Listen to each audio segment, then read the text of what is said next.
want us to talk a bit about a few updates on the Thought Police in Keir Starmer's Britain. You guys may have seen a grandma was visited by the police. That was a big story. That was all front of the Mail on Sunday at the weekend. In fact, let's have a look at that first of all. We have fury deepens over sinister Thought Police targeting a grandmother who criticised Labour as voters call for Starmer to go over abuse of power. So what happened here was you had a lady visited by the police after she criticised Labour councillors who were involved in one of these leaked WhatsApp chats. We saw these WhatsApp chats where we had people saying, pensioners should die and whatnot. So she received a visit from the police after a complaint about her posts, and you might think, gosh, she must have used some really horrific language and said some really hateful things about these councillors that she was talking about. There you've got the policeman coming to pay a visit to her, talking to her through her Ring doorbell. She wasn't going to let them in without a fight, it's fair to say. I won't play you the video, but I'm not sure if they've got the posts here. But essentially, she said, this is Helen, the grandmother here who was visited. She basically said, is this councillor going to resign? And also shared a photo of the WhatsApp chats and said, not looking good for this councillor. All seems fairly mild. Now, the police did not come to arrest her and say she committed a crime, but pretty scary to have the police come and knock on the door, and she said that has scared her away from making Facebook posts. It certainly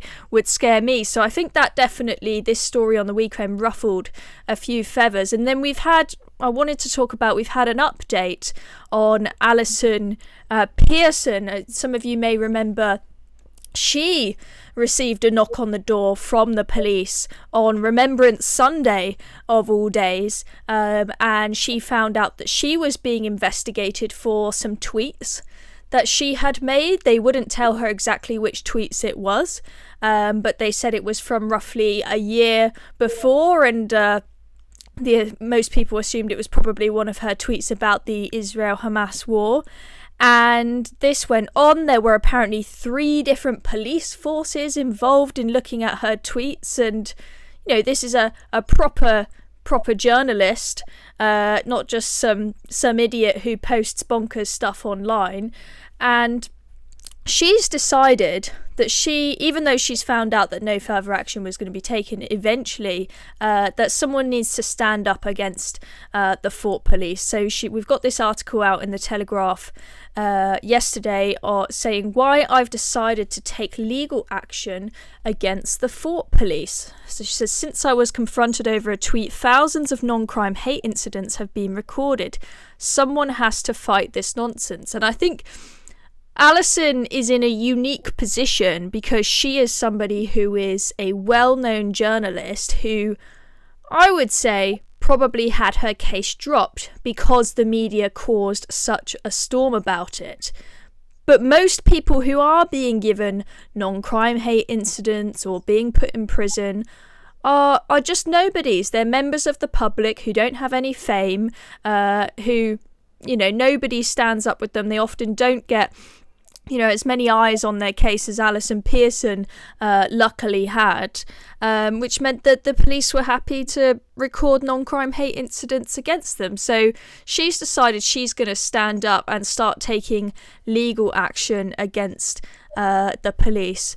So we won't look at all of this, but she mentions Helen, that grandmother, but let's just have a look at this. What do we have to do to make police obey the law, the rulings of the highest courts in the land? It's extraordinary that such a question needs to be asked, but ask it we must. In the past few days, I've been astonished to hear that senior members of the College of Policing have suggested a response to public confusion over non-crime hate incidents, partly triggered by my own case, is to, wait for it, change the name of non-crime hate incidents. Yes, you read that right, folks. A sinister sanction on free speech that has widely been described as Orwellian will disappear momentarily and come back exactly the same, but called something else. Orwell squared. I have a suggestion.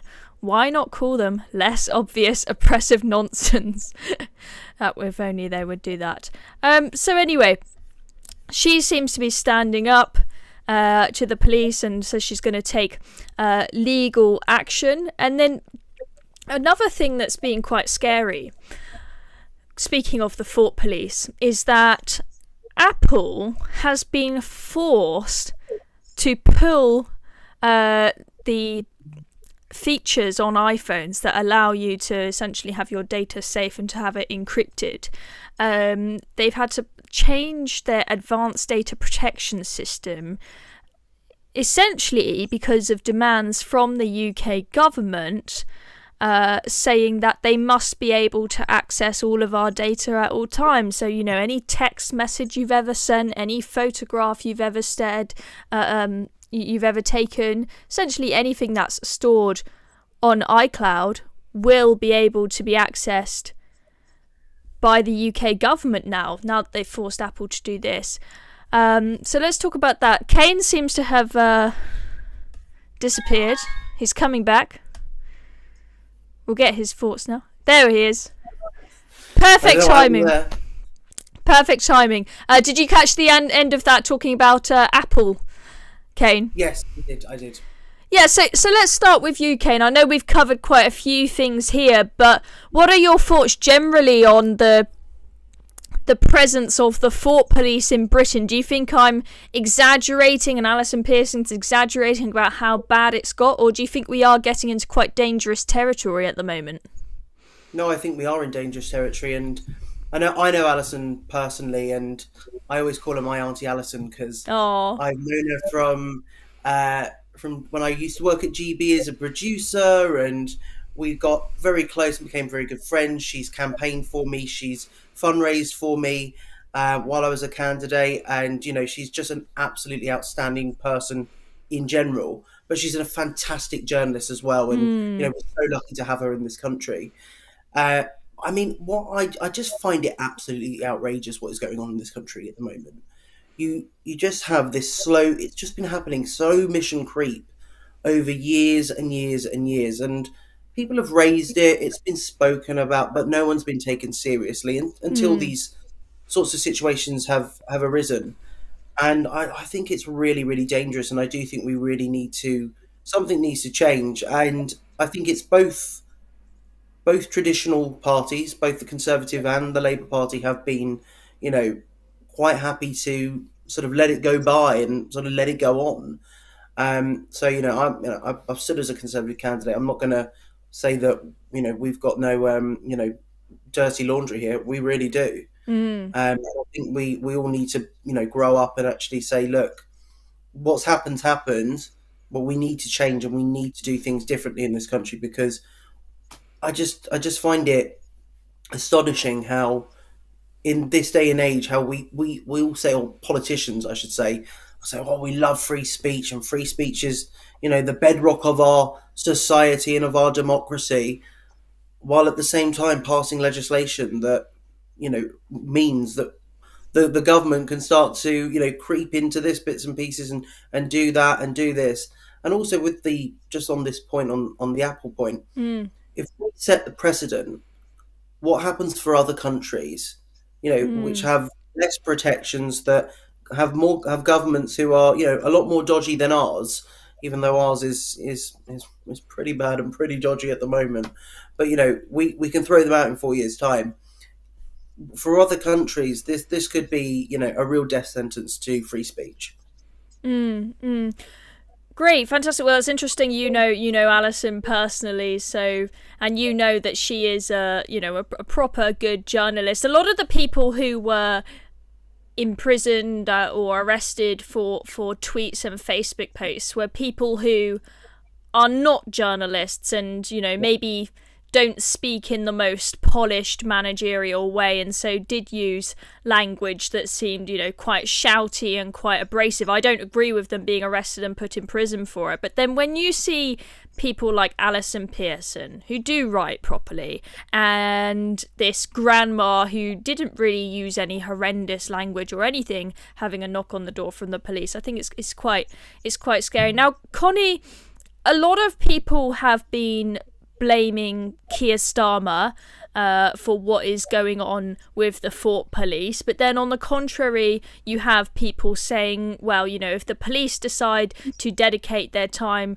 to policing Facebook posts rather than the streets, and if judges decide to rule in certain ways on cases and give certain particularly harsh cases to people who have written Facebook posts, then that's a problem with the judges and with the police. Do you think that what's going on is Keir Starmer's fault? Do you think that he has, at the very least, failed to send a strong message to the police force and the courts that what they are doing is wrong, or do you think that's not his place to do that? I mean, he absolutely has failed to send a strong message. I think in some ways it is slightly unfair to blame it all on him, because ultimately it's not him who's controlling the police or what judges decide. But at the end of the day, his premiership started just before the Southport riots, when we saw the majority of people who've been locked up for speech crimes be locked up for speech crimes. It was all around that. So it's very much associated with his government, whether or not he's actually responsible for it. But I think in terms of, I mean, Alison's case, I think it's great that she's using the fact that people know who she is, and she's standing up for, like you were saying, all those people who don't have a platform. And I'm sure that the police are absolutely mortified, I hope, mortified that this is going on. I went to a panel on the topic of hate speech at the House of Lords a few weeks ago, and there was a man there who used to work in the police, and they were explaining how it's not necessarily that the law is, I mean, obviously the whole thing about non-crime hate incidents is ridiculous, but the way that the police are trained, it's like an institutional thing. The way that the police are trained is changed. So even if the law remains the same, the way that the police operate, it needs to be completely changed from within the way that they're trained. So it's not almost something. I mean, the thing is that Keir Starmer, if he wanted to, could enact some legislation straight away to try and clear this up. That's what happens when you're in government and you have a huge majority. If you wanted to, you could just propose some legislation, and I'm sure it'd be passed very easily, because we know that the opposition, including Reform, are all completely more horrified with what's going on. So it does feel like he's not doing anything to help, and the fact that he says things like everyone who wants a national inquiry is far right. As soon as the Southport riots were going on, he just labels everyone as far right, which obviously is seen as basically a slur now. It's meant to be used to shut people up. He doesn't think that people should be saying certain things. And so, yeah, I don't think he's done anything to help. But at the same time, it's not necessarily because of his government that this is happening. But if he wanted to, he could change things. I was actually speaking to someone the other day who works in the police, and they were telling me that it is so political. He didn't expand further than that. But when I spoke to him about what's going to happen after this horrific case with this grandma getting the knock on the door, and he just said, yeah, it's really awful. It's so political in the police. I mean, that's interesting. I think, you know, one thing also that I picked up on from, I have a friend who worked in the Met Police for 10 years, and he worked in the public sector for the police. He worked at the police for 10 years, but then he also spent time working as a barrister, working as a journalist, and working in the private sector. And he said to me that the difference in work ethic between the private sector and the police force was just shocking, and that he thought that his colleagues in the police were always looking for an easy shift, and they always wanted to make sure that they would clock off on time, for example. So if they saw a crime kicking off but it's 5 minutes before the end of their shift, they just wouldn't bother. They'd just say, no, I want to make sure that I clock off on time. And I'm not really too surprised, given what I've heard from him, that the police are quite keen on dealing with thought crimes rather than actually, you know, getting hands-on, dealing with dangerous criminals and running after shoplifters and whatnot, because it's easy, right? It's easy to sit in front of a computer and just look at tweets all day. Kane, just sort of going back a little bit to what Connie was saying there, do you think that, let's say if Keir Starmer genuinely was really concerned about the Fort Police and wanted to do something about it, do you think he actually would have the power to do so? Or do you think that this sort of activism and politicisation of the police force and the judiciary is so ingrained that it's going to take a lot more than that to change it. Well, I think both are true. I think Connie's right that if he wants to, he could ban non-hate crime incidents. We could pass a law to do that. That could happen. Of course, it could. He's got a big enough majority to do so. He obviously won't, because he doesn't believe, because he likes them. He believes in them. This is what they all believe in. They're socialists at the end of the day. But you're also right in what you were both saying. It's about culture in the police. It's also about making sure that we've got the right people in the police. We want to make sure that these people actually want to fight crime, solve crime, lock up criminals. This is what the police force has always been about and should always be about. This is where we need to get to again. And I think there is an emphasis on figures, making sure that we're ticking the quotas, and we're doing this. We've solved so many crimes, these crimes, but are they the crimes that are really affecting everyday people? Are they the shoplifting? Is it the stabbings on the street? Is it the rapes? I mean, of course they're doing all of that as well. I'm not saying they're not, but when you've got headlines like this, when you've got stories like this constantly coming up, it's a really bad look for the police. And if they don't actually sort it out, the narrative's going to run away from them. And I think that's the problem. That I think the police in Essex Police. I know people within Essex Police. I've met the chief constable. They're not bad people. They're good people.